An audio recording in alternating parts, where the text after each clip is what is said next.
ሰላም የእግዚአብሔር ቤተሰቦች ከማህበረ ቅዱሳን ቴሌቪዥን የዕለቱን አጫጭር መረጃዎች ይዘንላችሁ ቀርበናል። ቅድስት ቤተ ክርስቲያን የዛሬዋን ኢትዮጵያ በመገንባትና በመጠበቅ ድርሻዋን ስትወጣ መቆየቷን የአዲስ አበባ ከተማ አስተዳደር ከንቲባ አዳነች አቤቤ ተናገሩ። ከንቲባዋ ይህን ያሉት ከአዲስ አበባ ሀገረ ስብከትና ከክፍለ ከተማ ቤተ ክህነት የስራ ኃላፊዎች እንዲሁም ከአድባራት አስተዳዳሪዎች ጋር መወያየታቸውን ተከትሎ ነው። ቅድስት ቤተ ክርስቲያን በሀገረ መንግስት ግንባታ የማህበረሰብ አንድነትን፣ ጥንታዊ ቅርሶችን፣ ታሪኮችንና ትውፊቶችን ጠብቆ ለትውልድ በማሸጋገርና ትውልድን በማነጽ በኩል የጎላ ድርሻን ስትወጣ መቆየቷን አንስተዋል። በመጨረሻም በመድረኩ ላይ በርካታ ጥያቄዎች ከተሳታፊዎች ተነስተው ውይይት ተደርጎባቸዋል። መረጃው የኢትዮጵያ ኦርቶዶክስ ተዋሕዶ ቤተ ክርስቲያን መገናኛ ብዙኃን አገልግሎት ስርጭት ድርጅት ነው።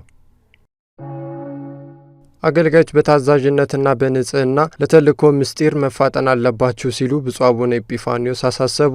ብፁዕ አቡነ ኤጲፋንዮስ የምስራቅ ጉራጌና ማረቆ ልዩ ወረዳ ሀገረ ስብከት ሊቀ ጳጳስ በክብረ ክህነት ላይ ስልጣን የወሰዱ ለ151 አገልጋዮች የዲቁና ማዕረግና ለ7 አገልጋዮች ደግሞ የቅስና በድምሩ ለ158 አገልጋዮች ስልጣነ ክህነት ሰጥተዋል ተብሏል።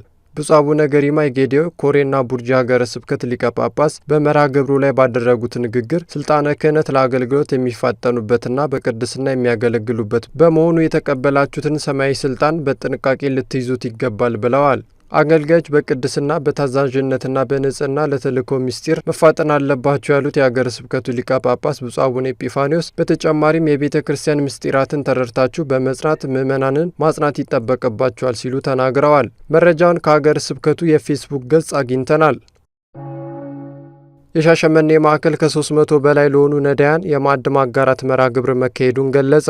በማህበረ ቅዱሳን ሻሸመኔ ማዕከል ስር የሚገኘውና ከተመሰረተ 6 ወር የሞላው የእናቶችና እህቶች የቅድስት አርሴማ የዝክር ማህበር አዘጋጅነት በሻሸመኔ ከተማ በተለያዩ አድባራት ለሚገኙ ነዳያን ማዕድ አጋርቷል።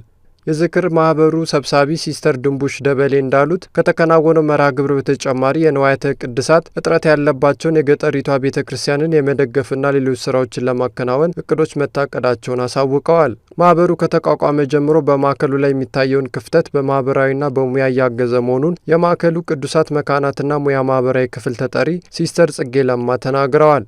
መረጃው በማህበረ ቅዱሳን የሻሸመኔ ማዕከል ህዝብ ግንኙነትና ሚዲያ ክፍል ነው። ካህናት የቅድስት ቤተ ክርስቲያን ዶግማን፣ ቀኖናንና ስርዓትን በመጠበቅ ማገልገል እንዳለባቸው ተመላከተ። እጨጌ የወላይታ ሀገረ ስብከት ሚዲያ እንዳስታወቀው በሀገረ ስብከቱ ባለው በዳሞት ወይዴ ወረዳ ቤተ ክህነት ውስጥ ከሚገኙ አብያተ ክርስቲያናት ለተወጣጡ ካህናትና ዲያቆናት ስልጠና ተሰጥቷል ብሏል። በስልጠናው ላይ ወቅቱን በዋጀ ሁኔታ አባቶች ካህናት የመንፈስ ልጆቻቸውን መከታተል እንደሚጠበቅባቸው ተገልጿል። ትምህርተ ኖሎትና ስርዓተ ቤተ ክርስቲያን የሚሉ ርዕሰ ጉዳዮች በስልጠናው ላይ ገለጻ የተደረገባቸው ሲሆን ከሰልጣኞች ለተነሱ ጥያቄዎች ምላሽ ተሰጥቶባቸዋል ተብሏል። አብያተ ክርስቲያናት ከወንጌል አገልግሎት ጎን ለጎን በልማት ስራዎች ላይ መጠንከር እንዳለባቸው ብፁዕ አቡነ ገሪማ ተናገሩ። ብፁዕ አቡነ ገሪማ የጌዴኦ ኮሬና ቡርጂ ሀገረ ስብከት ሊቀ ጳጳስ በቡርጂ ዞን ወረዳ ቤተ ክህነት እያደረጉት ባለው ሐዋርያዊ ጉዞ በደብረ ሳህል ቅድስት ሥላሴ ቤተ ክርስቲያን የተሰሩ የልማት ስራዎችን መመልከታቸውን የሀገረ ስብከቱ የህዝብ ግንኙነት ክፍል ዘግቧል። በመረጃም በቤተ ክርስቲያን ውስጥ የሚገኘውን የመዋለ ሕጻናት ትምህርት ቤት የመማርና ማስተማር ሂደቱን እንዲሁም የእርሻ ልማት ስራ ብፁዕነታቸው ጎብኝተዋል ብለዋል። በጉብኝቱ ወቅት ብፁዕ አቡነ ገሪማ እንደገለጹት አጥቢያ አብያተ ክርስቲያናት ከወንጌል አገልግሎት ጎን ለጎን በማህበራዊና በኢኮኖሚያዊ የልማት ስራዎች ላይ መጠንከር እንዳለባቸው አሳስበዋል። አክለውም የልማት እንቅስቃሴው የቤተ ክርስቲያኗን ገቢ ለማሳደግና ራስን ለመቻል የሚደረገውን ጥረት ያግዛል ብለዋል። ሰላም እግዚአብሔር ከሁላችን ጋር ይሁን። የዕለቱ አጫጭር መረጃዎች የእስካሁኖቹ ነበሩ።